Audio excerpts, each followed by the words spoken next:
Okay, just two more graphs left. We have number 12, y equals 6 over x squared plus 4. Thinking about my vertical asymptote, remember we want to set our denominator equal to 0.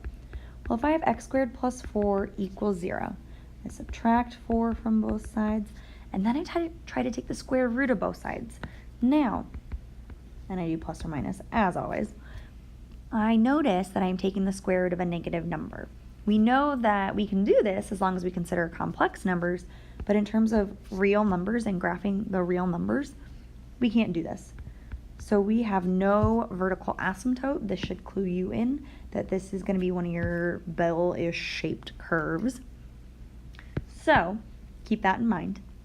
And we can still graph our horizontal asymptote. We look at the degree on top over the degree on bottom.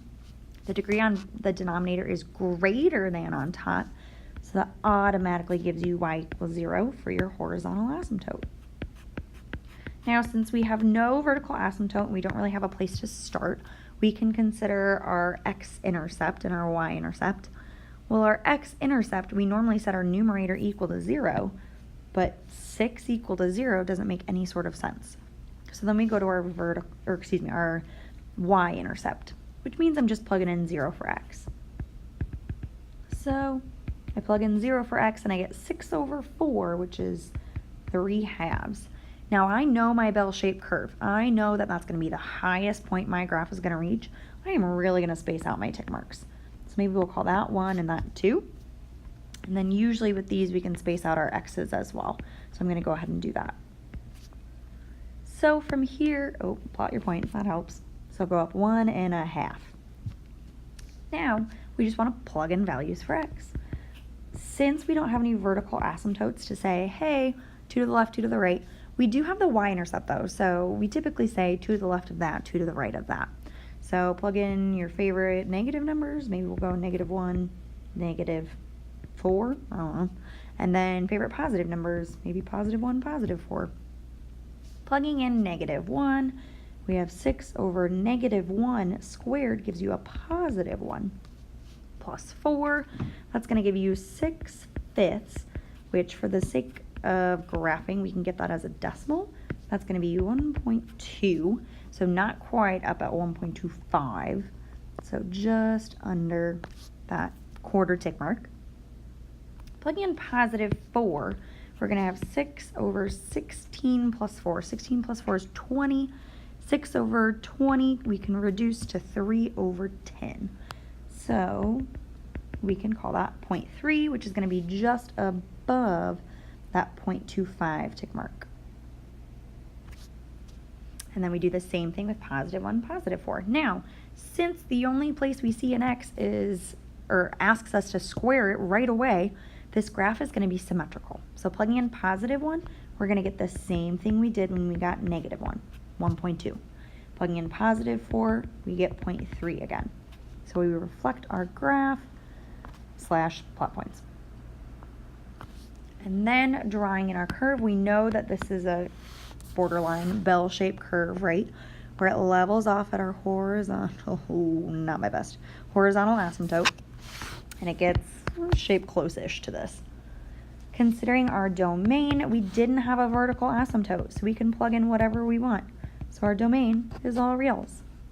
Our range, remember we talked about this, our smallest value for y that we will never achieve is 0. So we say 0 is less than y because of that horizontal asymptote. And the biggest value for y that we do reach is that 3 halves or 1.5.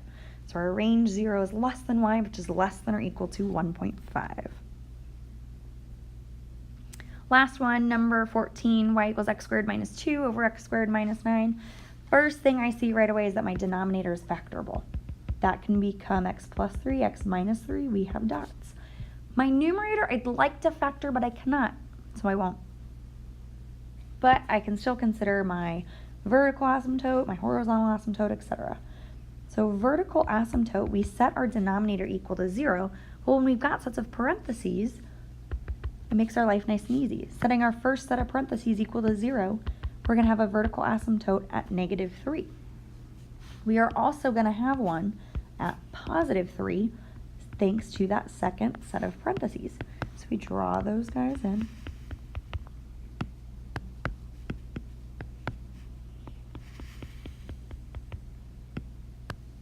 Then we think about our horizontal asymptote. Our horizontal asymptote, you want to think about your ratio, or excuse me, your degree on top and your degree on bottom. They are both 2. So then we move on and think about the ratio of our leading coefficients. 1 over 1 gives you 1. So we have our horizontal asymptote. Now we can think about our intercepts. To find our x-intercept, we want to set our numerator equal to 0. So we have x squared minus 2 equals 0. We add 2 to both sides. X squared equals 2. X is, in order to solve this, we take the plus or minus square root of both sides. So I have x equals the plus or minus square root of 2. Well, again, for the sake of graphing, that helps me a little bit more if it's a decimal. So we are going to call that 0.4. No, that's not right. My x-intercept, 1.4. Yeah, I was right. Okay. So I'm going to go right and left a little bit more than 1 and plot those x-intercepts. To find my y-intercept, I plug in 0 for x is all. So then I get negative 2 over 9. Nope, negative 2 over negative 9. There we go. Positive 2/9.